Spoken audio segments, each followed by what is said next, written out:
My name is Alexandra Harrison, and at 22 years old, I should have been celebrating my Yale graduation with pride. Instead, I watched my father Richard rise from his seat during my award acceptance, his face twisted with anger. "I am cutting you off financially," he announced to the silent auditorium. "You are not my real daughter anyway." The room gasped collectively. I smiled, walked back to the podium with steady steps, and pulled out an envelope from my purse. "Since we are sharing DNA secrets today," my stepmother Kathleen's face turned white as I began. Before I continue this story, let me know where you are watching from in the comments. Hit that like button and subscribe to hear how I expose the truth my father never wanted revealed.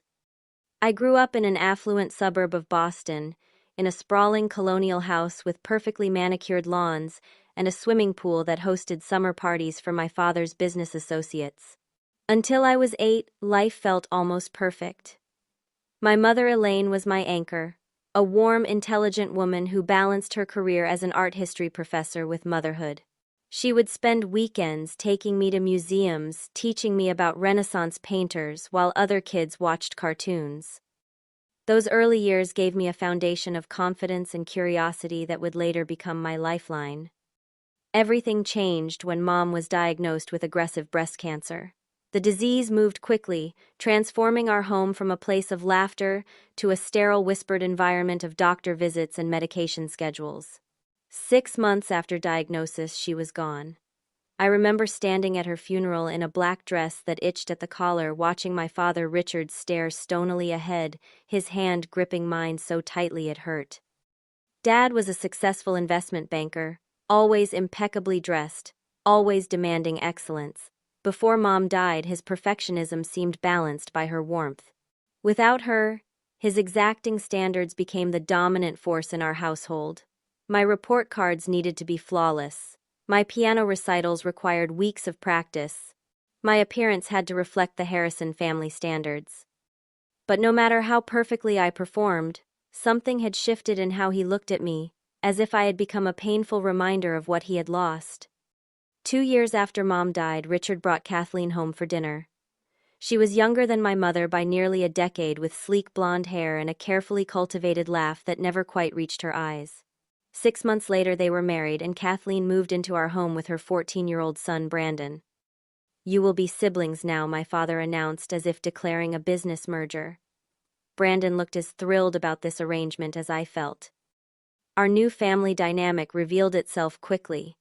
When alone with me, Kathleen would make subtle comments about my appearance. "Those jeans are quite snug, Alexandra. We should work on finding you some more flattering options." Or, "Your mother might have let you wear your hair that way, but it really does nothing for your face shape." Each comment delivered with a smile that dared me to complain.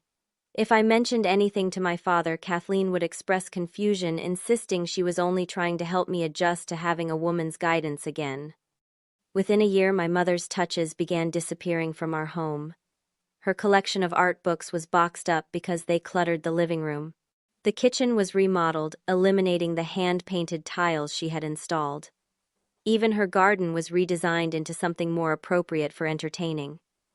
Each erasure felt like losing her all over again. Brandon initially made my life miserable, putting his feet on my homework, making noise when I was studying, and calling me professor when I read books instead of watching television. But something shifted during our second year as step-siblings. I overheard a vicious argument between him and Kathleen, her voice hissing, "Remember where your tuition comes from." After that, Brandon's hostility transformed into something like silent solidarity. He wasn't friendly, but he would occasionally run interference when Kathleen was being particularly cruel. As I entered high school, I threw myself into academics. If I couldn't win my father's affection, I could at least earn his respect. I joined debate team, ran for student government, maintained a perfect grade point average, and took every advanced placement course offered. I stayed up until 2 a.m. studying, fueled by the brief nods of approval my achievements occasionally earned from Richard. Senior year brought college application season. With my academic record and extracurricular activities, I received acceptance letters from several prestigious universities. My father had always spoken about Stanford, his alma mater, the Harrison legacy, he called it. but Yale offered me a partial scholarship and had the specific literature program I wanted. When the acceptance letter came, I felt a rare moment of certainty about my own path. Yale Richard frowned at dinner when I shared my decision. I thought we discussed Stanford. Yale offered me a scholarship, I explained, and their comparative literature program is exactly what I want. Literature, Kathleen interjected with a light laugh. Richard, darling, perhaps we should discuss the practicality of such a degree. I can double major in economics, I offered quickly, seeing his expression darken. After a tense silence, he nodded curtly. Fine. We will make it work financially. A Harrison should be able to attend an Ivy League school without scholarships, but if this is what you insist on, so be it. My college years brought both freedom and new tensions. During my freshman year, I called home weekly, as expected, updating my father on classes and grades. His responses were brief, often distracted. Visits home for holidays became increasingly strained affairs, with Kathleen orchestrating elaborate dinners where she would spotlight Brandon's business school accomplishments while asking pointed questions about what exactly one does with a literature degree. Despite having promised to cover my education, Richard began making comments about expenses. Do you really need that research trip to London? Books cost how much this semester? Each question delivered with raised eyebrows and thinly veiled disappointment. I took on part-time jobs at the library and as a teaching assistant, trying to cover personal expenses without asking for more. My roommate Jessica became the family I needed during those years. Smart, outspoken, and fiercely loyal, she witnessed my phone calls with Richard and Kathleen and didn't hesitate to offer her opinion. Your stepmother is straight-up manipulative, and your dad is either blind or choosing not to see it, she declared. After overhearing a particularly demeaning call where Kathleen had suggested I might want to consider a nutrition course. Given my struggle with the freshman 15, which was entirely fictional. During junior year, things took a strange turn. Richard called to discuss tuition payment and mentioned financial restructuring that might affect our arrangement. When I asked for clarification, he became irritated, saying, "This is not something a young woman needs to concern herself with. Focus on maintaining your grades." The dismissal stung, but beneath my hurt, something felt off about the situation. The Christmas break before my final semester was particularly tense. Richard spent most of the time on business calls while Kathleen hosted a series of holiday parties where she introduced me with the perpetually embarrassing, "This is Alexandra, she is at Yale, studying literature of all things. We are still hoping she will consider law school after graduation." The last dinner before I returned to campus, I noticed my father observing me with an odd expression, something beyond his usual critical assessment. When I asked if everything was all right, he started slightly, then said, "You look more like your mother every day." Before I could respond, Kathleen swiftly changed the subject to their upcoming vacation in Aspen. As graduation approached, I held on to hope that completing my degree with honors might finally earn the recognition I had spent years seeking. Perhaps I thought standing on that stage in my cap and gown would transform me in my father's eyes from a disappointment to a daughter he could be proud of. Despite everything, I sent 3 tickets to the ceremony, for Richard, Kathleen, and Brandon, along with a handwritten note expressing how much their presence would mean to me. The morning of graduation dawned bright and clear, one of those perfect May days that felt deliberately designed for new beginnings. I woke early in my dorm room, sunlight streaming through the window onto the dress I had carefully selected and hung the night before, a simple navy blue sheath that would look appropriate under my graduation gown. Jessica was already up making coffee in our small shared kitchenette. "Today is the day, valedictorian," she said, handing me a steaming mug. "How are you feeling?" "Nervous, excited, terrified," I admitted, checking my phone for the 3rd time that morning. No messages from my family yet, but it was still early. 4 years of killing yourself to maintain perfect grades while working part-time jobs, and you are graduating at the top of your class from Yale, Jessica said firmly.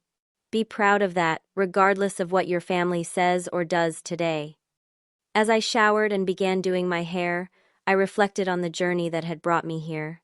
The countless late nights studying the research papers I had poured my heart into, the professors who had mentored me and championed my work. Despite the constant pressure from home, I had found myself at Yale, discovered a passion for comparative literature that had resulted in a thesis gaining attention from academic publishers. For perhaps the first time, I had built something that was entirely mine, not shaped by my father's expectations or Kathleen's undermining. My phone buzzed with a text from Richard. "We will arrive approximately 30 minutes before ceremony. Do not be late meeting us at the designated family area." No congratulations, no expression of pride, just logistics and an implied command. I texted back a simple confirmation with the exact meeting location, then returned to getting ready.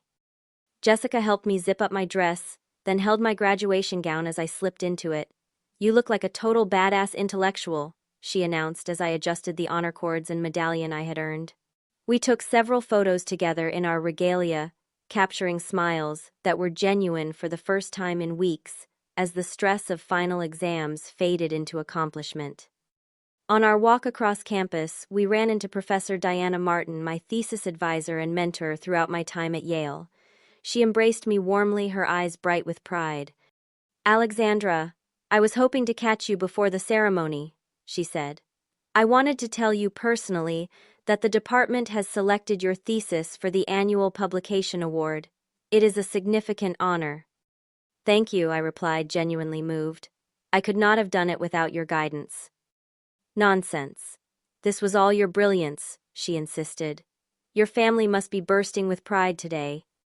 I managed a smile that did not quite reach my eyes. They should be arriving soon. "Well, I look forward to meeting them at the reception," Professor Martin said. "They raised an extraordinary young woman." As she walked away, Jessica squeezed my arm supportively. We both knew the gap between Professor Martin's assumption and reality. We reached the family meeting area, already crowded with excited parents, clutching flower bouquets and cameras. I scanned the gathering, anxiety building as I searched for familiar faces. Finally, I spotted them, my father checking his watch impatiently, Kathleen adjusting her designer dress and oversized hat, Brandon standing slightly apart, looking uncomfortable in his suit. "There they are," I murmured to Jessica, straightening my shoulders before approaching. Alexandra, my father, acknowledged with a nod. The traffic was abysmal. I told Kathleen we should have left earlier. "Hi, Dad," I said, leaning in for a quick awkward hug that he barely returned. "Kathleen, Brandon, thank you for coming." Kathleen air kissed near my cheek, careful not to disturb her immaculate makeup. "That gown does nothing for anyone's figure, does it? But I suppose that is tradition." She adjusted my hood with unnecessary force. "There, at least you look presentable." Brandon gave me a brief, genuine hug. "Congratulations," he said quietly.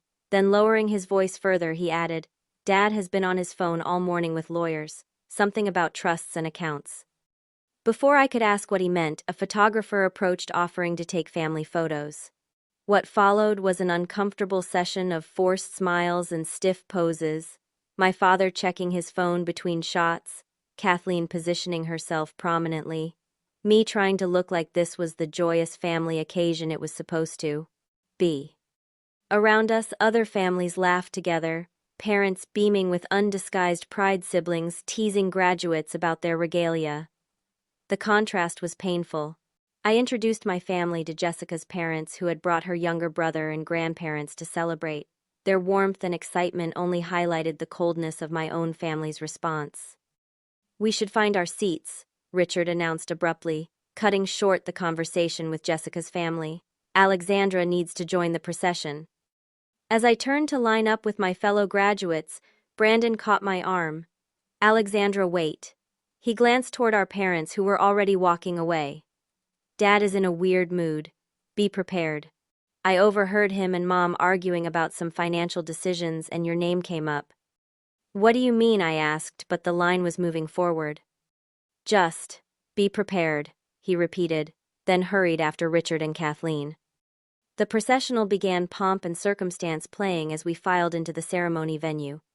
I searched the sea of faces as I entered, finally locating my family several rows back. Richard and Kathleen appeared to be having a heated, whispered argument, not even noticing my entrance. Only Brandon looked up, giving me a small, worried smile. I took my seat among the other graduates, the special position reserved for those receiving academic honors, making me easily visible from the audience. My fellow honor students congratulated each other, exchanging excited whispers about future plans and the distinguished speakers on the program. I tried to join in their enthusiasm, but my attention kept drifting back to my family, to the tension evident even from a distance. The commencement program indicated I would be receiving special recognition during the awards segment before the conferring of degrees. Under normal circumstances, this would be a moment of pride. Today it felt like walking into unknown territory without a map. Something was wrong beyond the usual family dynamics, but I had no idea what storm was brewing. As the ceremony began with the university president welcoming families and congratulating graduates, I found myself watching my father instead of the stage. His expression was dark, his attention focused on Kathleen rather than the ceremony.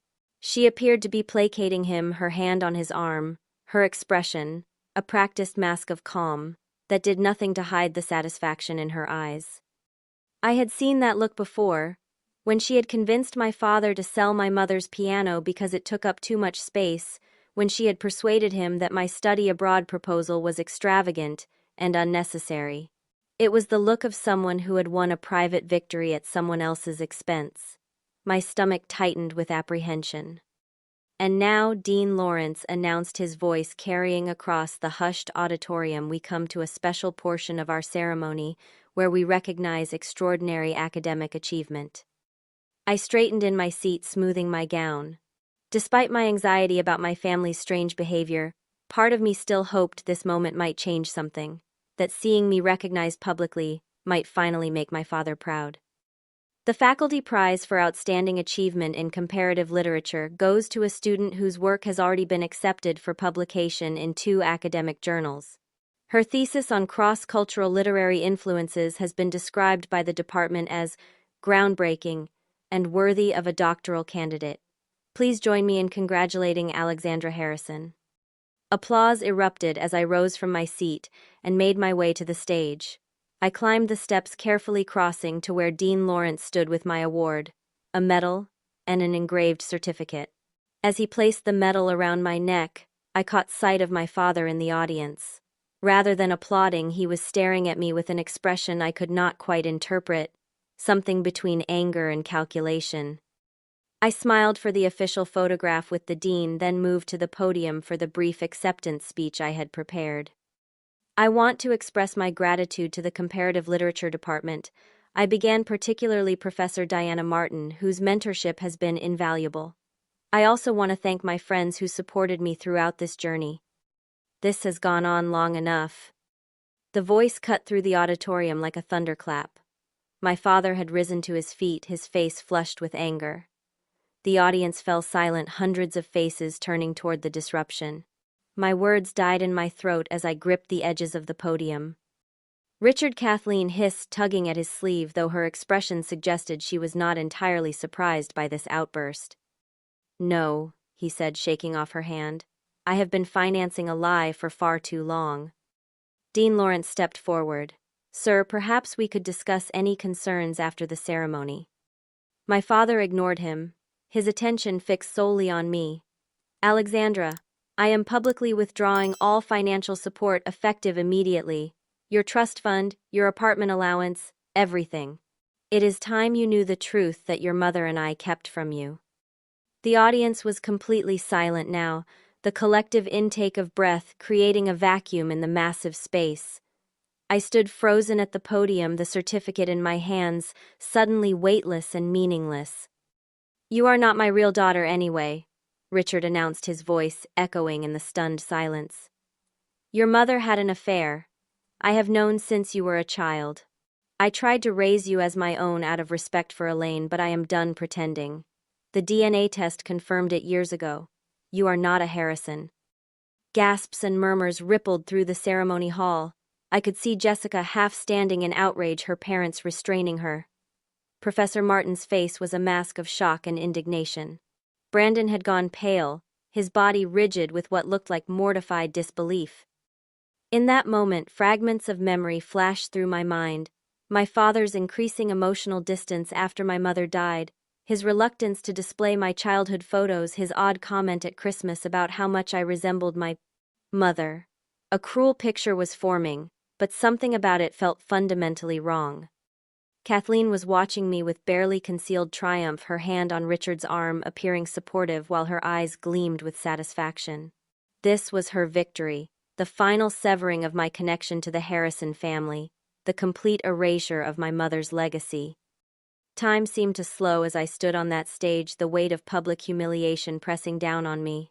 I had spent my entire life trying to earn this man's approval, restructuring my dreams and ambitions to fit his expectations, only to be disowned in front of hundreds of people on what should have been one of the proudest days of my life. But something unexpected was happening inside me. Instead of collapsing under the weight of this revelation, I felt a strange clarity emerging. Years of emotional manipulation, gaslighting, and conditional love crystallized into a single understanding. This moment was not about truth, it was about power, and for once I held more of it than Richard realized. I reached into my purse, which I had placed beside the podium, and withdrew a sealed envelope I had been carrying for weeks, my insurance policy that I had hoped never to use. My hands were surprisingly steady as I looked directly at my father, then at Kathleen, whose smug expression faltered slightly at my lack of tears. I took a deep breath and leaned toward the microphone once more. "Since we are sharing DNA secrets today," I said clearly, "perhaps we should tell the whole truth." 3 months before graduation, during spring break, I had returned to the family home while everyone was away. Richard and Kathleen were on a business trip to London, and Brandon was on a ski vacation with friends. I had told them I was staying at Yale to work on my thesis, but in reality I needed access to financial documents for my aid applications. For my entire college career, my father had promised to handle tuition payments, but recently the financial aid office had contacted me about incomplete paperwork and missing payments. My attempts to discuss this with Richard had been met with irritation and dismissal. With graduation approaching, and my account at Yale showing an alarming balance, I had decided to look for the documents myself. The house was eerily quiet as I let myself in with my key. Family photos lined the hallway. Richard and Kathleen at charity galas, Brandon in his business school graduation regalia. Even old photos of my father from his college days. What was noticeably absent were pictures of my mother, or of me beyond group shots at formal events. I had grown accustomed to this erasure, but entering the empty house brought fresh awareness of how thoroughly I had been removed from the family narrative. My father's office was at the end of the hall, a space I had rarely been allowed to enter as a child. The heavy oak door was locked, but I knew where the spare key was hidden, in a small compartment of the grandfather clock in the hallway, a hiding place unchanged since my childhood.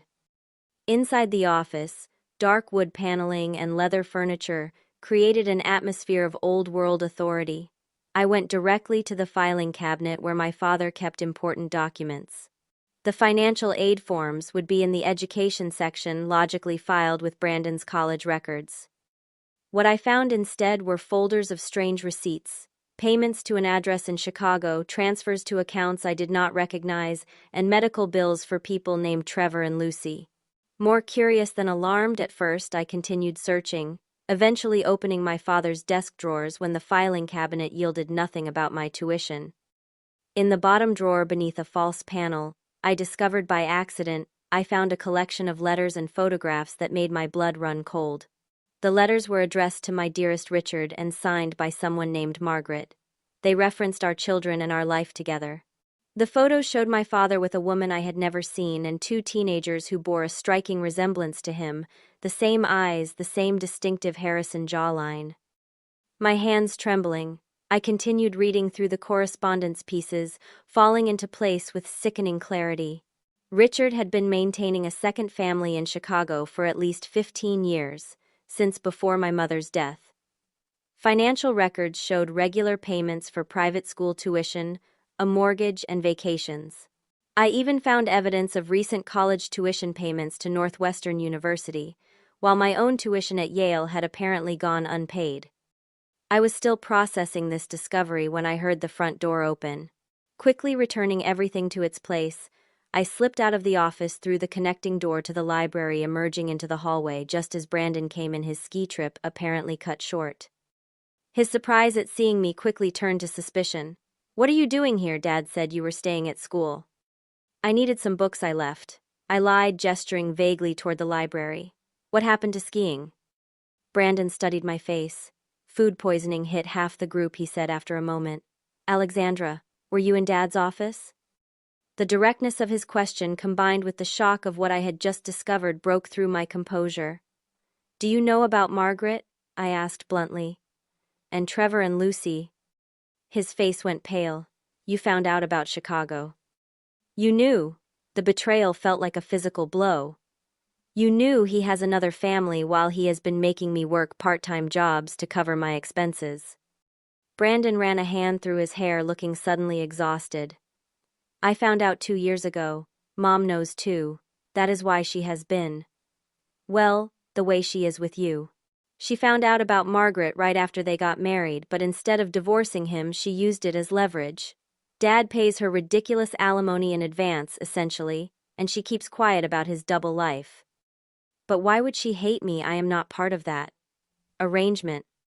Brandon's expression was pitying. "Because you are Elaine's daughter. Mom always felt she was Richard's second choice after your mother. When she found out about Margaret, she realized she was actually his third choice. She has been systematically erasing your mother from this house and by extension you." The revelation left me reeling. "And my tuition?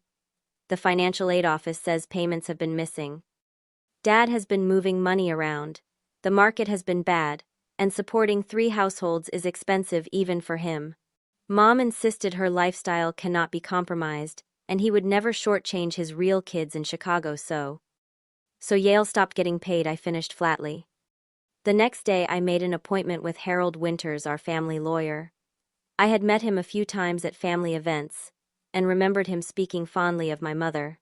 When I arrived at his office and explained what I had discovered, his professional demeanor cracked. "Alexandra, I have been concerned about certain movements in the family accounts for some time, but client confidentiality prevented me from reaching out to you," he explained. "However, now that you have asked directly, there are things you should know."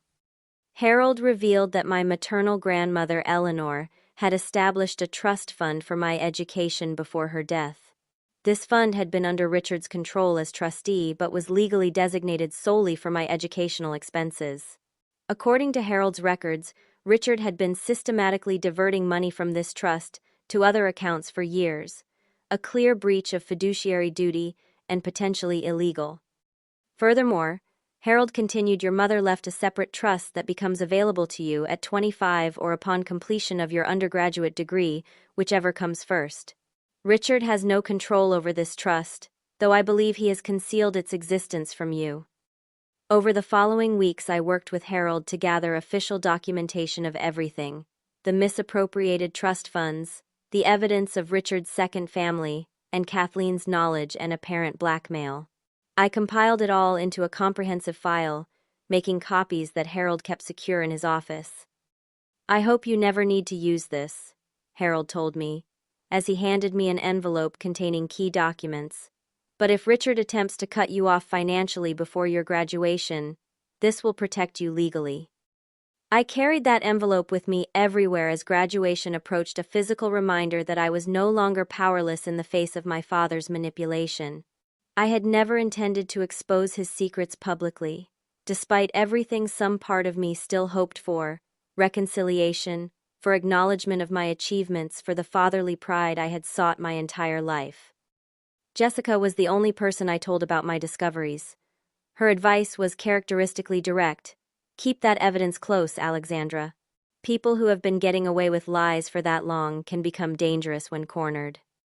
I had the envelope with me at graduation as a security measure, a last resort I prayed I would not need to use. But as I stood on that stage, publicly disowned and falsely labeled as the product of an affair, I knew the time for hope and reconciliation had passed. The envelope felt heavy in my hands as I broke the seal, my decision made. I was done being the family scapegoat, done carrying the weight of secrets that were not mine to bear. If Richard wanted to shatter the facade of our family in public, then he would face the full consequences of the truth he had hidden for so long. I took the microphone back with a calm that surprised even me. Dean Lawrence hesitated beside me, clearly torn between restoring order to the ceremony and allowing me the chance to respond to such a public attack. Thank you all for witnessing what appears to be an important moment in the Harrison family history. I began, my voice steady despite the adrenaline coursing through my system. Since my father has chosen to share his version of the truth with all of you today, I feel compelled to complete the picture. I looked directly at Richard, whose expression of righteous anger was beginning to falter in the face of my composure. Kathleen's hand had tightened on his arm, her confident smile slipping as she registered the envelope in my hands. My father spoke about DNA and truth. I continued, carefully removing the first document from my envelope. Interesting topics from a man who has maintained two separate families for over 15 years. A fresh wave of gasps rippled through the audience. Richard's face drained of color. For those who may be confused, allow me to clarify. While I have been working part-time jobs to cover expenses, because my father claimed financial strain, Richard Harrison has been supporting a complete separate household in Chicago. I held up a photograph, Richard with his arm around a woman, two teenagers beside them. This is Margaret Williams, along with Trevor and Lucy, my apparent half-siblings who have enjoyed the full financial support of the Harrison fortune, including tuition payments to Northwestern University that were made in the same month that my Yale tuition went mysteriously unpaid. Richard stepped into the aisle. Alexandra stopped this immediately. His commanding tone, which had intimidated me my entire life, now sounded merely desperate. I am simply following your example of public truth-telling, father, I replied, my voice amplified by the microphone. Would you like me to stop? We could have kept all of this private, but you chose this venue. He remained frozen in the aisle as I continued methodically laying out document after document on the podium. What my father neglected to mention in his dramatic announcement is that the money he has been generously providing for my education was actually from a trust fund established by my maternal grandmother specifically for this purpose. A trust fund that, according to these financial records, he has been illegally diverting to support his Chicago family. I glanced at Kathleen, whose face had gone from smug to ashen. My stepmother has apparently known about this arrangement for years.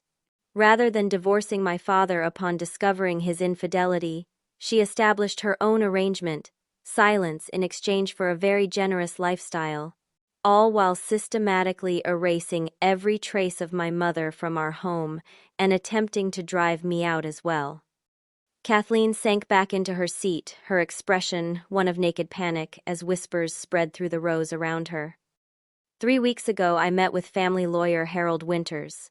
I continued, holding up another document. He confirmed that my father has been breaching his fiduciary duty by diverting funds from my educational trust. He also informed me of another trust established by my mother that becomes available to me upon graduation, a trust my father has no control over and deliberately concealed from me. Brandon had stood up and was moving away from Richard and Kathleen, his face a mixture of shame and relief as the secrets he had been complicit in keeping were finally exposed.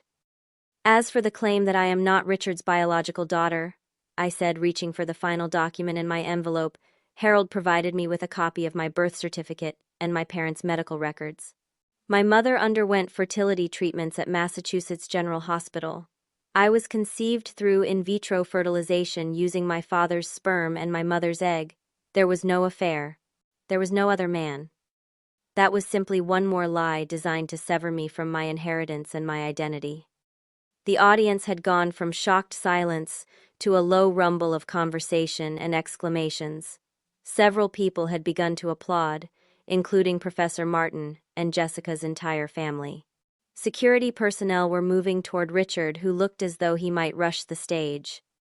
I never wanted to expose these truths publicly, I said, gathering the documents back into the envelope. Despite years of emotional manipulation and neglect, I kept hoping for reconciliation. But when faced with public humiliation and false accusations, I will not remain silent.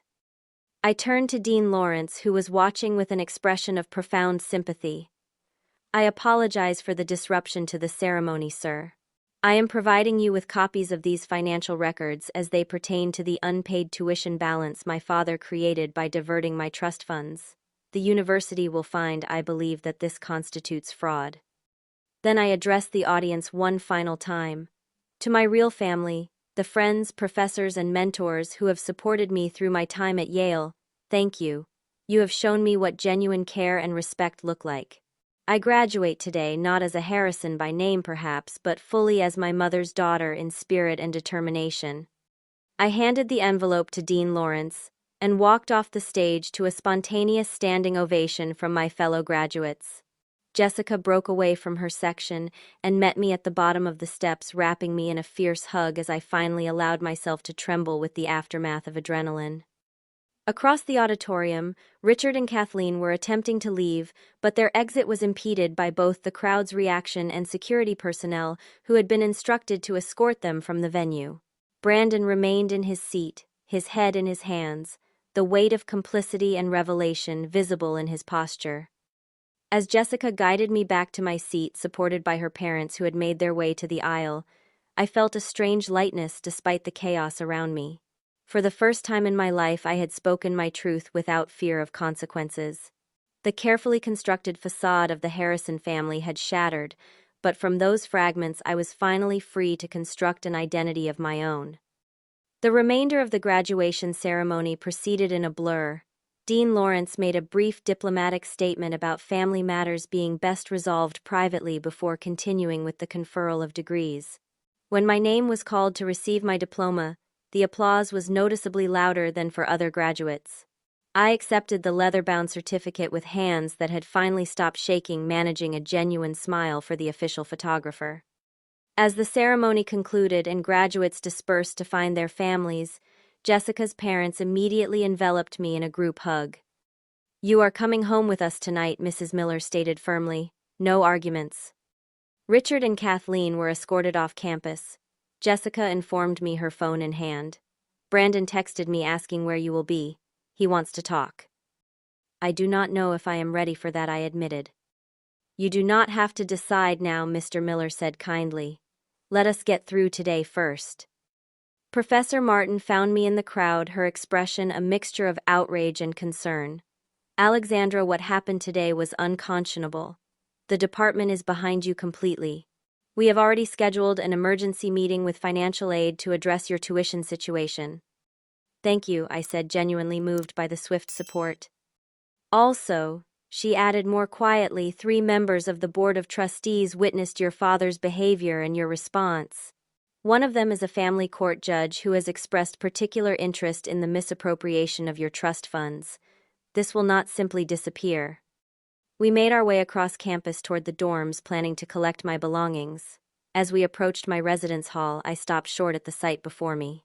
Piled unceremoniously outside the building were boxes and suitcases, my belongings from both my dorm room and my childhood bedroom at the Harrison house. "They must have had staff bring your things from home while we were at the ceremony," Jessica realized, her voice tight with anger. "At least I do not have to go back there to collect anything," I said, attempting to find a silver lining. Mrs. Miller was already on her phone, arranging for a rental truck to transport my possessions to their home in Connecticut. Mr. Miller and Jessica began organizing the haphazard pile, creating an inventory of what was there and potentially missing. My own phone had been buzzing incessantly. Social media was exploding with versions of what had happened at the ceremony, some wildly inaccurate, others uncomfortably precise. I had messages from extended family members I barely knew, former high school classmates, and even reporters seeking comment on the Yale graduation showdown. That night in the Millers' guest room, the adrenaline finally wore off, leaving me hollow and exhausted. The reality of what had transpired, and what it meant for my future, began to sink in. I had stood up to my father and exposed his lies, but I had also severed my last connection to my family. I was truly on my own now. The following days brought waves of practical challenges and unexpected support. My grandmother Eleanor, whom I had met only a few times as a young child, due to Richard's systematic isolation of my maternal relatives, reached out through Harold.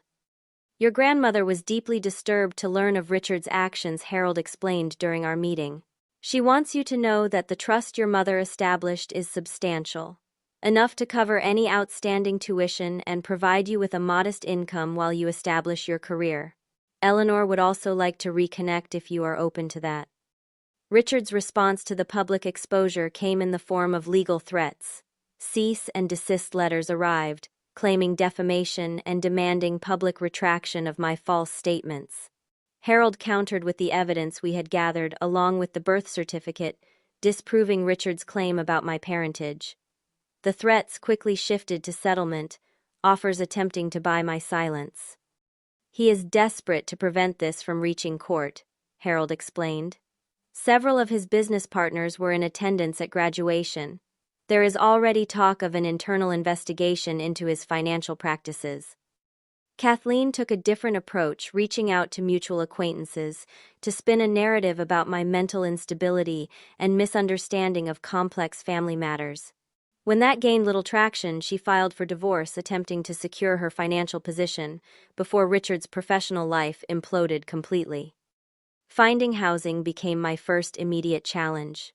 While the Millers generously offered their home for as long as I needed, I was determined to establish my independence. With Harold's help accessing the initial funds from my mother's trust, I secured a small sublet apartment near Yale while I figured out my next steps. Job interviews became complicated as news of the graduation incident spread. Some potential employers seemed hesitant, concerned about bringing someone connected to such public drama into their organization. Others were inappropriately curious, asking invasive questions about my family situation rather than my qualifications. 2 weeks after graduation, I received an unexpected email from Margaret Williams in Chicago. The subject line read simply, "I had no idea." "Alexandra," she wrote, "I feel I owe you an apology, though it seems wholly inadequate. I met your father 16 years ago and believed him to be divorced. By the time I learned he had a wife and daughter, I was pregnant with Trevor. Richard compartmentalized his lives so completely that I never fully understood the extent of his deception. I told myself that the financial support he provided was his way of taking responsibility, never questioning where that money came from. Learning that he diverted your educational trust funds to pay for my children's education has been devastating. Trevor and Lucy have asked to meet you when and if you are ever ready. We understand if that day never comes." The email left me with complicated feelings I was not yet ready to process. I archived it without responding, though I did not delete it either. Brandon reached out repeatedly, his texts evolving from defensive. "You did not have to humiliate everyone publicly to apologetic. I should have told you everything sooner to practical. I have some of Mom's jewelry that Kathleen tried to get rid of. It should be yours." Eventually, I agreed to meet him at a neutral location, a coffee shop halfway between Yale and his apartment in Boston. "I was a coward," he admitted immediately upon sitting down. "I knew what was happening was wrong, but I was afraid of losing my own security if I spoke up." "You were a teenager when you found out," I acknowledged. "And Kathleen is your mother. I understand the impossible position you were in." "But I am not a teenager anymore," he countered.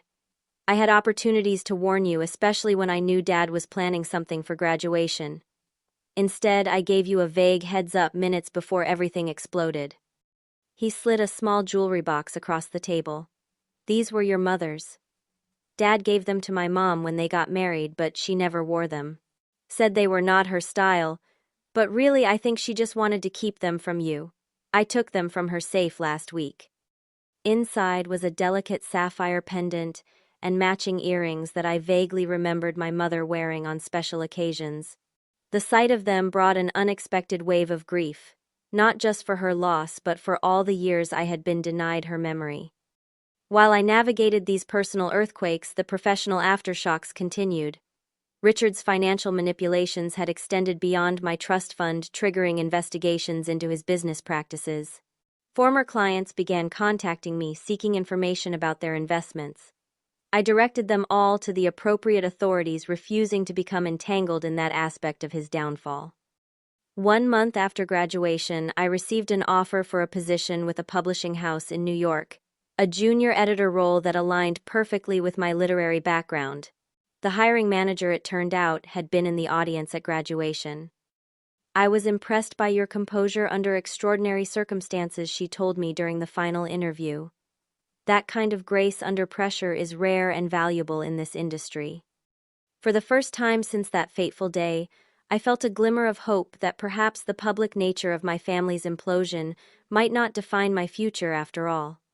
6 months after graduation, I stood in the living room of my new apartment in Brooklyn, surrounded by unpacked boxes and the beginnings of a home that was entirely my own. Through the window, the Manhattan skyline glittered in the early evening light, a view I still found surreal each time I noticed it. My position at the publishing house had evolved from junior editor to leading a small team focused on translated literature, a perfect application of my comparative literature background. The work was challenging and fulfilling, allowing me to build a professional identity separate from the Harrison name and scandal. Financially, I had achieved stability through a combination of my salary and careful management of the trust fund my mother had established. My grandmother Eleanor had become an unexpected source of support, both emotionally and practically. Now in her 80s, she had moved from Arizona to New Jersey to be closer to me, our weekly lunches becoming a cherished routine. "You have your mother's resilience," she often told me. "Elaine would be so proud of how you have handled all of this." Through Eleanor, I had connected with maternal cousins, aunts, and uncles who had been kept at a distance by Richard throughout my childhood. Family gatherings with them felt awkward at first, but gradually evolved into comfortable relationships that helped fill the void left by the Harrison family implosion. News about Richard arrived periodically through Harold or Brandon. His investment firm had undergone a thorough audit revealing numerous ethical violations beyond the misappropriation of my trust fund. While he avoided criminal charges through settlements and plea agreements, his professional reputation was irreparably damaged. The Chicago house had been sold, his assets frozen during divorce proceedings with Kathleen, who was reportedly fighting for every penny she could secure. My therapeutic journey had been perhaps the most significant aspect of my healing process. Weekly sessions with Dr. Lawson helped me untangle the complex web of manipulation, gaslighting, and conditional love that had shaped my understanding of family and self-worth. "What your father and stepmother did was a form of emotional abuse," Dr. Lawson explained during one particularly difficult session. "Your academic achievements were partly driven by a desperate attempt to earn the love and approval that should have been freely given." Learning to recognize these patterns was painful but essential. I began to understand how my perfectionism, my need for external validation, and my reluctance to trust others were all protective mechanisms developed during years of family dysfunction. 3 months into therapy, I finally felt ready to respond to Margaret's email. Our subsequent correspondence was cautious but increasingly open. She shared stories about Trevor and Lucy that helped me see them as individuals rather than symbols of my father's betrayal. Eventually, I agreed to meet them during a work trip to Chicago. The meeting took place in a quiet restaurant near their home. Trevor, now 20, had our father's height and build but none of his coldness. Lucy, 17, reminded me painfully of childhood photos of myself, the same eyes and smile that had come from our father. "We did not know about you until the trust fund investigation started," Trevor explained. "Dad kept his lives completely separate. He told us he had been married before Mom but said his first wife died without children," Lucy added. "Finding out we had a sister was overwhelming." "Half-sister," I corrected automatically, then smiled to soften the words. "We are figuring this out together." That meeting did not instantly create a sibling bond, but it opened a door to possible future relationships uncontaminated by Richard's deception. We agreed to stay in touch, giving ourselves permission to develop connections at our own pace. My relationship with Brandon evolved into something resembling friendship. He had moved to Seattle, deliberately distancing himself from both Richard and Kathleen while establishing his own career path. Our monthly video calls became a space where we could process our shared history while supporting each other's efforts to break dysfunctional family patterns. "I spent years being angry at you for having Dad's attention and approval," he confessed during one call. "I never realized you were fighting for scraps of acknowledgement just like I was." He made us compete for affection that he was incapable of giving freely to either of us. The public nature of my family's disintegration had unexpected positive consequences as well. I received letters and emails from students who had witnessed the graduation ceremony or heard about it afterward, sharing their own stories of family estrangement and finding courage in my response.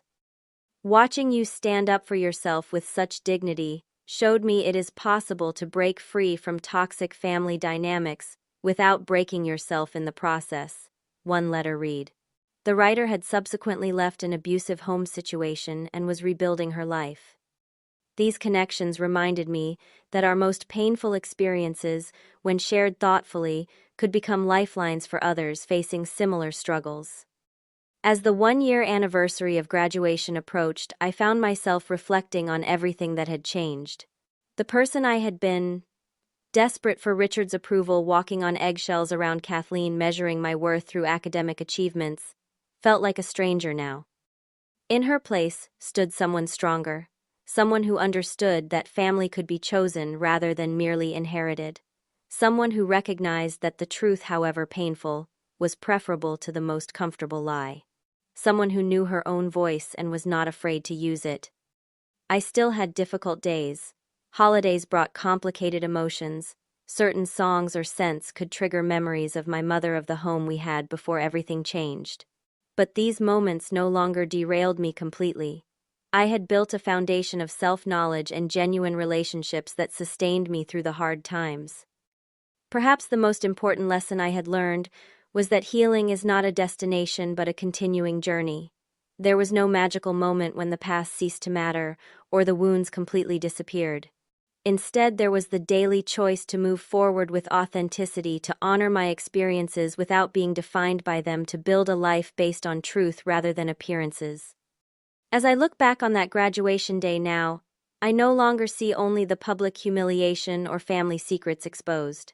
I see the moment I finally chose myself, not out of selfishness, but out of self-preservation and a fundamental commitment to truth. In revealing those family secrets, I freed myself from their power.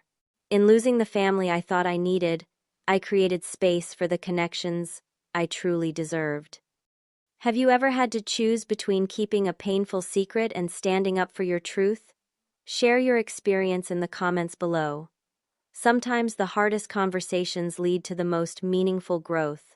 If this story resonated with you, please like and subscribe to hear more journeys of overcoming family betrayal and finding strength in vulnerability. Thank you for listening to my story, and remember that your worth is never determined by those who fail to see it.